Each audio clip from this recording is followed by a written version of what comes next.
They tell me that I'm never gonna make it. They want me to do something that could make sense. They hate when I keep dreaming I'll be famous, but I don't give a fuck, I'ma keep chasing. I got all this potential that's deep inside of me, but they hate when you're successful cause they try to be. They sit there. Yo, good morning and what's up mga pare ko? Ayan, nagbabalik ang inyong paring text mga pare ko. Ayan, ngayong umaga mga pare ko is maglilinis nga tayo ng ating tuktok. Ano, itong tuktok na napakadumi. Ayan, sobrang dumi. So ganda nga ng paglilinis natin at kasi maulan ngayon, chimpong-chimpo ano. So gagamitin nga natin sa paglilinis yung ating biniling bagong pressure washer ano, mga pare ko. Ayan. Ito yung pressure washer mga pare ko. Ayan, binili natin siya sa TikTok. Ayan, yung pressure washer natin. So 900 plus yung bili ko dito.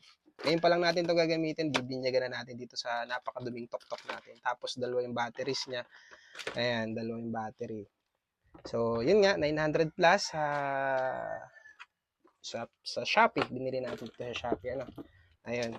Pero bago yan mga pare ko is gusto ko munang mag-thank you kay YouTube. Kasi nga, tayo ay napansin na. Ano? Tayo ay pinagpasa na ng requirements dun para sa monetization natin dito kay YouTube. So maraming salamat sa YouTube kasi napansin mo na si paring Tex ano. At syempre sa inyo mga pare kay maraming salamat ano. So sa mga gaya kong baguhan sa YouTube, ayan,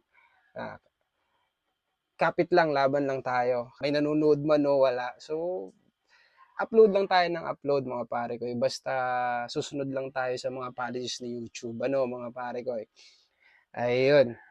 Once again, YouTube, maraming salamat sa YouTube. Sana ma-approve mo kaagad yung apply ni pareng Tex. At syempre, sa inyo din mga pare ko. Maraming salamat sa inyo.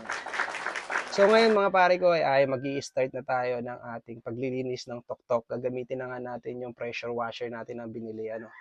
So, tara, maglinis na tayo. So, ito na mga pare ko. Bago yan, symbol muna natin itong ating pressure washer. Ano? Ayan. So, may manual naman siya mga pare ko. Yan, kahit di mo tingnan, maganda, kaya mo namang i-assemble. So, yun. Try natin itong battery na to. Ayan. 299 volts. Volts ba yan? Madali lang naman siya. Sasalpak mo lang. Ayan. Wow, gumagana siya. Ayan. Tsaka ito yung kanyang plastic lang yung dulo niya mga pare ko yun.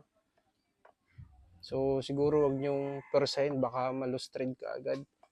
Or maputol kasi plastic lang siya. Actually, pinaglaruan ko na to kagabi. Parang ginawa akong water gun. Kaya sana tumagal yung battery natin. Tapos dalawa yung bala niya. Ayan, ginaganito lang niya. Yung sa dulo yung para sa tubig. Ayan, dalawa yung bala niya. Kulay pula at kulay puti. Ayan, ito yung pangmalayuan ano. Tapos ito yung pang sabon ba. Ayan, dito lang naman paglalagay. Ayan. Okay. Tapos ito, syempre sinusuksok lang itong dulo. Ayan. Sinuksok na natin kasi nga pinaglaruan na natin to kagabi. Ayan, ganun lang siya mga pare ko. Ayan. So mahaba din naman siya, ilang meters kaya to. So para mga 5 meters siya mga pare ko. So syempre, kailangan natin ng tubig. Ayan. Ayan. Gano'n lang kaliit yung timbaan natin. Ayan, lubog mo lang. Then, try natin.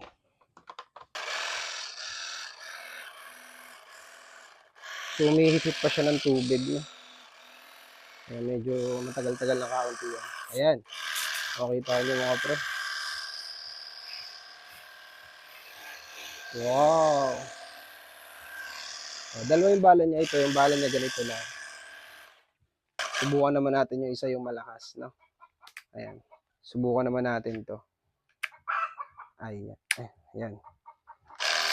Wow, ang lakas eh.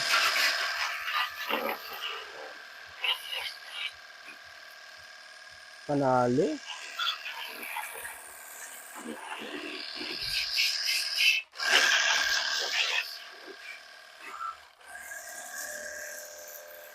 Ayan, ganda mga pare ko, astig. Tsaka mahina lang siyang kumuha ng tubig eh, no? Hindi siya malakas sumipit ng tubig pero ang lakas ng pressure niya. Ayan. Dito naman tayo mga pre sa loob. Tingnan mo ito mga gamit ko. Wow, ang dumi-dumi na yan. Ayan. Sarap baga. Smooth na smooth linisan.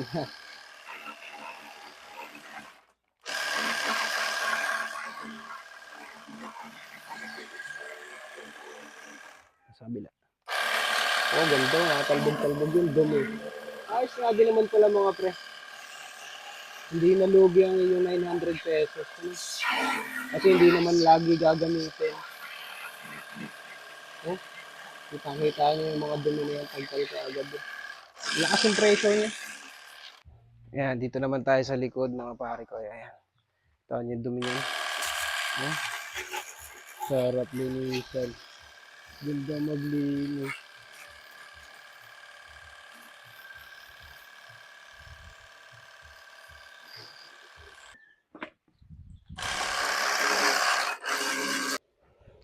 Ayan, tapos dito naman tayo sa likodan niya mga pare ko.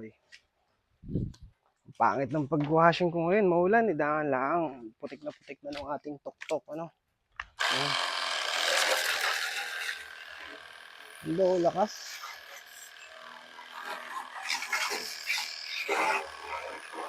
Kita nyo, putik talaga.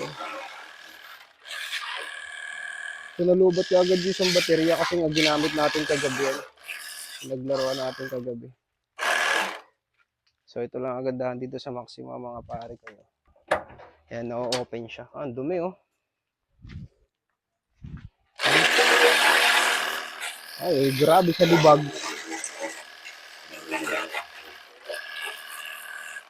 Tapos ito, ang kalaban ng tuktok natin mga pare ko is pusa talaga. Ano. Ayan. Ito, nilulugnoan na ito kahit ganun mo siya, i-fold mo. Nilulugnoan talaga ng pusa yan. So, kailangan talaga tayo magagawa kasi open itong tuktok. Lilinisan talaga natin. Ayan. Pwede isang sprayan dito sa likod mga pare kaya pwede linisan. Ayan.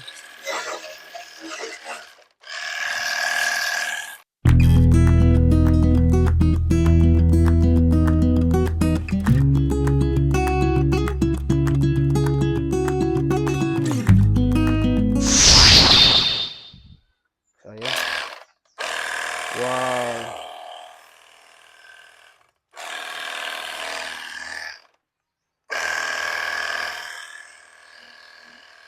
Pwede rin siyang pahiga mga pare ko. Eh, kagandang ipang washing. So, ayan mga pare ko, dito naman tayo sa loob, ano. Ayan. Kuskusin muna natin dito. Dapat lagi nyo itong kinukuskus mga pare ko eh.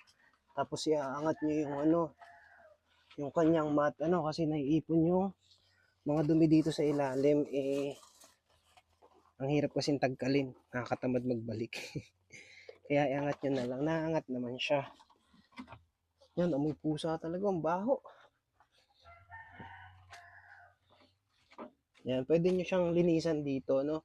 Hindi siya maselan basain. Huwag lang sa ilalim. Kasi open yung ilalim niya. So, nandun yung mga wirings. Ito, mga pare ko. Yan, pwede nyo siyang kuskusin dito. Nakikita nyo to, speaker to. Ayan. Yan, pwede siyang mabasa. Pero huwag nyo siyang babatada ng tubig, no? Yung nakatutok ng matagal sa kanya. So, masisira. Hindi naman masisira. Lagayan nito ng USB. So may mga nagtatanong sa akin, siguro yung kagaya niya, paano susian, paano ikambyo. So, siguro re-reviewin na natin to. Wala lang akong schedule talaga. May pasok kasi. Ayun.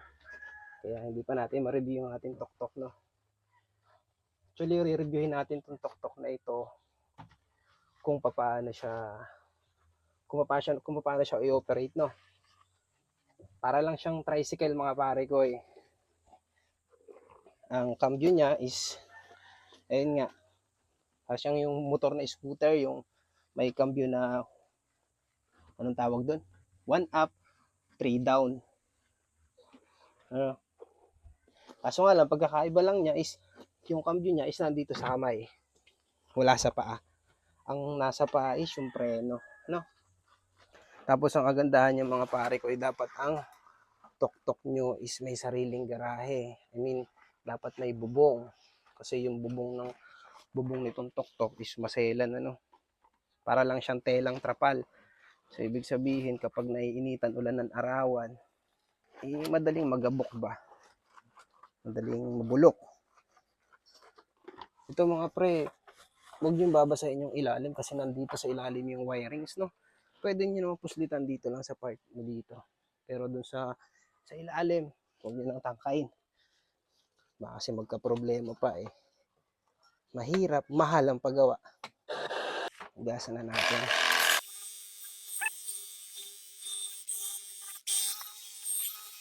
So ngayon, mga pare ko, is dito naman tayo sa loob ng tuktok. No, mamaya na natin linisan itong labas. So ayan.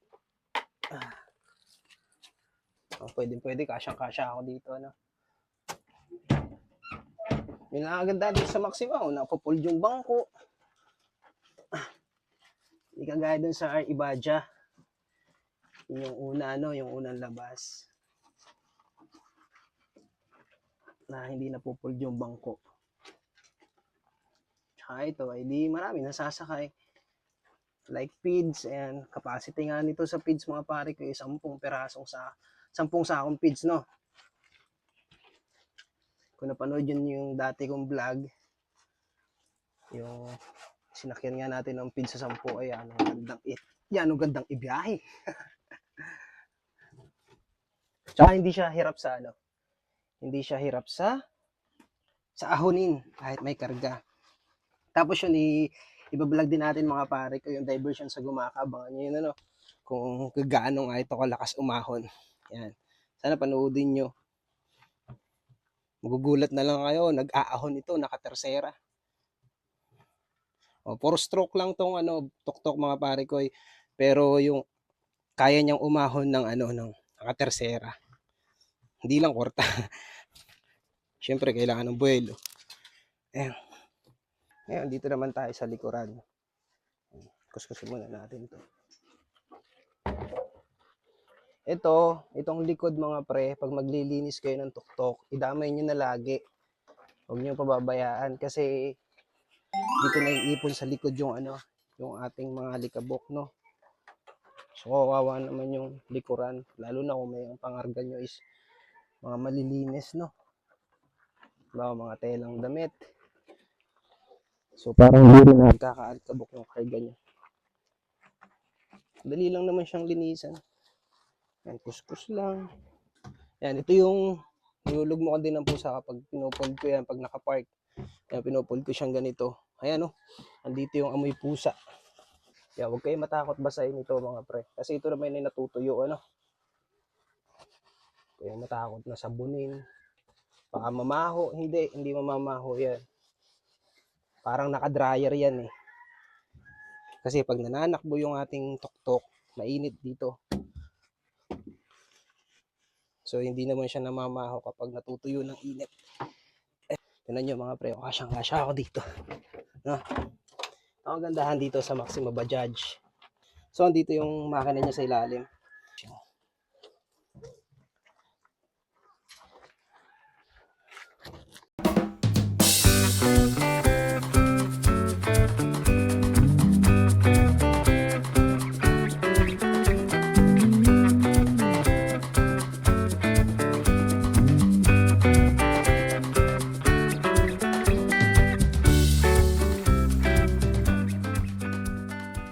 So at yun nga mga pare ko, hanggang dun lang tapos na tayo mag-washing at tapos na rin tayo magbanlaw.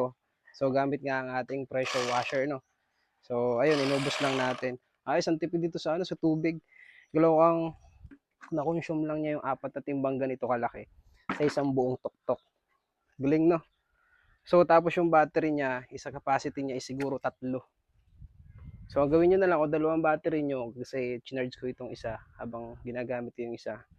So umabot naman 3 battery siya mga pare ko. So ang tipid niya 4 na timbang maliit para sa isang tuktok. Takin mo yung kung magbubuhos-buhos ka nito, ilang timba magagamit mo. So the best. Okay to mga pare ko. So yun mga pare ko, hanggang doon lang yung video na yun mga pare ko. At once again YouTube, maraming salamat sa iyo at sa inyo mga pare ko, maraming salamat sa inyo. So yun, nakita na natin kung paano gamitin yung pressure washer at kung paano ito kalakas gamitin at gaano kaganda. Mga pare ko. Ayun lang mga pare ko, kita-kits tayo sa susunod nating video. At kung nagustuhan nyo itong video na to, kayo na ang bahala mga pare ko. Paalam!